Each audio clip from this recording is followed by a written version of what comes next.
अस्सलाम वालेकुम दोस्तों, कैसे हैं सब। उम्मीद है खैरियत से होंगे। तो दोस्तों, आज हम बात करेंगे एक ऐसे शहर के बारे में कि जिसके बारे में कहा जाता है कि इसे चट्टानों को तराश कर बनाया गया था। जी हाँ दोस्तों, आज हम बात करेंगे पेट्रा के बारे में और जानेंगे इसके हैरत अंगेज़ हक़ाइक़। जानने के लिए वीडियो का एंड तक देखें और मेरे यूट्यूब चैनल को ज़रूर सब्सक्राइब करें ताकि इसी तरह हिस्ट्री से मुतल्लिक आपके नॉलेज में इजाफ़ा होता रहे। तो चलिए दोस्तों, वीडियो शुरू करते हैं। पेट्रा उर्दन का तारीख़ी शहर है जिसके बारे में कहा जाता है कि इसे निप्तियों ने आबाद किया। निप्ती शुमाली अरब के वो लोग थे जो 400 से 300 कबल मसीह के दौरान यहाँ आकर आबाद हुए। एक यूनानी जोग्राफिया दान के मुताबिक पेट्रा अपने अरूज के वक्त में शुमाली दुनिया का सबसे अहम तजारती मरकज़ था। एक वक्त में पेट्रा इतना ताकतवर था कि मौजूदा इसराइल तक का इलाका इनके ज़ेरे इंतज़ाम था। पहली सदी ईस्वी के अवाइल में पेट्रा के लोगों ने शाम पर भी हुकूमत की। पेट्रा की ताकत और अहमियत की वजह इसकी दो बड़ी शहराहें थीं। पहली अहम शहरा मशरिक़ और मगरब यानी अरब और खलीज फ़ारस को बहिरा रूम से जोड़ती थी, जबकि दूसरी अहम शहरा जनूब और शमाल यानी शाम और बहर अहमर को आपस में लिंक करती थी। चौराहों को कंट्रोल करने के लिए पेट्रा ने सहराई कले भी बना रखे थे। इस पूरे ख़त्े की तजारत का इन्हिसार पेट्रा पर था। पूरी दुनिया के लोग पेट्रा आते और अपना फ़नो हरब का इल्म पेट्रा के लोगों से बांटते। चूँकि इस पूरे ख़त्े की वाहिद मेन वाटर सप्लाई वादी मूसा में थी, इसलिए लदे हुए ऊँटों के साथ आने वाले ताजरों के पास पेट्रा के अलावा कोई दूसरा ऑप्शन था ही नहीं।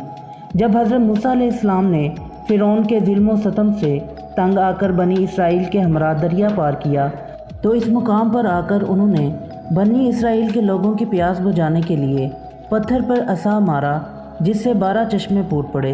इस इलाके को वादी मूसा के नाम से पुकारा जाता है। पेट्रा पर कई बार बैरूनी हमले हुए। सिकंदर यूनानी की वफ़ात के बाद सिकंदर के एक जरनैल ने पेट्रा को अपनी बादशाहत में शामिल करने की कोशिश की। इसका एक कमांडर कामयाब भी हुआ, लेकिन वापसी पर निप्तियों ने इनका पीछा करके इनकी तकरीबन तमाम फ़ौज ही ख़त्म कर दी। दूसरी कोशिश इसके बेटे ने की, लेकिन वो भी नाकाम हुआ। इसके काफ़ी देर बाद पहली सदी कबल मसीह में रूमी जनरल मार्क एंथोनी ने क्लोपेट्रा को पेशकश की कि मैं तुम्हारे लिए पेट्रा फ़तह कर सकता हूँ, लेकिन दोनों की फ़ौजों का भी पहले हमला आवरों जैसा हाल हुआ। आर्कियोलॉजिस्ट के मुताबिक खूबसूरती और दौलत के अरूज का ज़माना 50 कबल मसीह से 70 ईस्वी के दरमियान था। यह ज़माना निप्ती बादशाह आरिटस का था, जिसे यूनानियों ने फ्लोडेमस यानी अपने लोगों से मोहब्बत करने वाला का लक़ब दिया था। पेट्रा के बादशाहों ने कभी ख्वाब में भी नहीं सोचा होगा कि उन पर कभी ज़वाल भी आ सकता है। हुआ यूँ कि रोमियों ने अपना पुराना और ज़्यादा मौजूद तजारती रूट दोबारा खोल लिया, जो कि पेट्रा के शुमाल में पेट्रा से काफ़ी दूर था, जिसे बाद में शहनशाह डायाकुलिशन के दौर में 3री सदी ईस्वी के आसपास पुख्ता किया गया।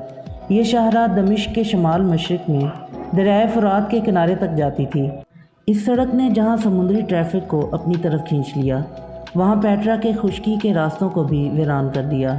पेट्रा के इन हालात के सबब ताजरों के साथ साथ शहर की आबादी, मज़दूरों, सिपाही और सारबान भी पेट्रा को छोड़ गए।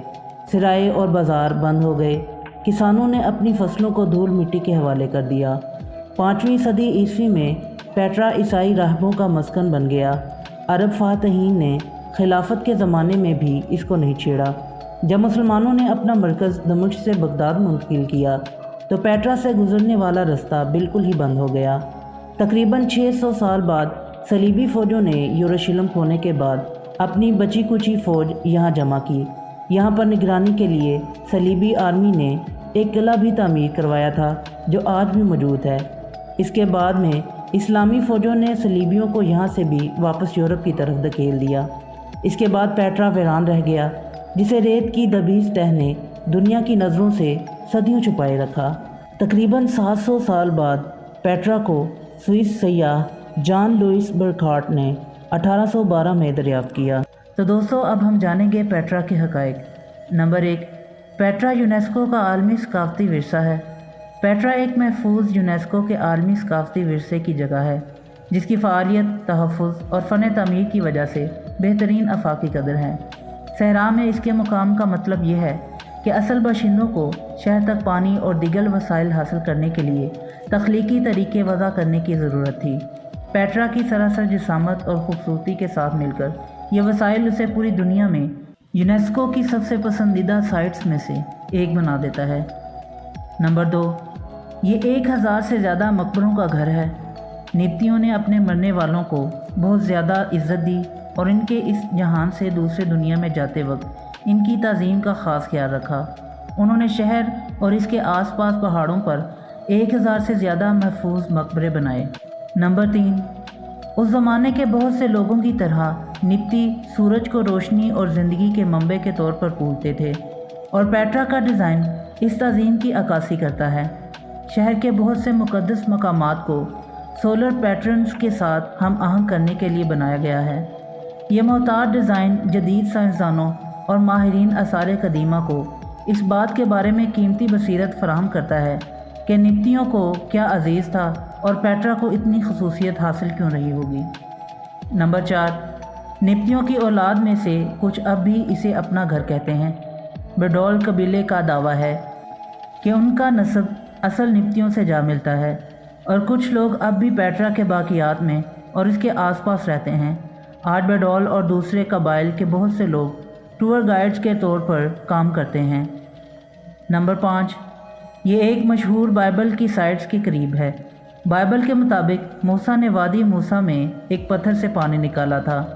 پیٹرا کے پانی کی فراہمی اسی مقام سے حاصل کی گئی تھی، جو بائبل کی روایت کے مطابق موسیٰ کے معجزانہ عمل کے بعد بھی پانی بہتا رہا۔ اگرچہ پیٹرا کے معمار عیسائی نہیں تھے، لیکن قدیم شہر کے وادی موسیٰ سے قربت اسے عیسائیوں کے لیے ایک دلچسپ زیارت گاہ بناتی ہے۔ تو دوستو، یہ تھی آج کی ویڈیو پسند آئی ہو تو لائک ضرور کریں اور میرے یوٹیوب چینل کو سبسکرائب کریں۔ پھر ملتے ہیں ایک نئی ویڈیو کے ساتھ، تب تک کے لیے اجازت دیں۔ اللہ حافظ۔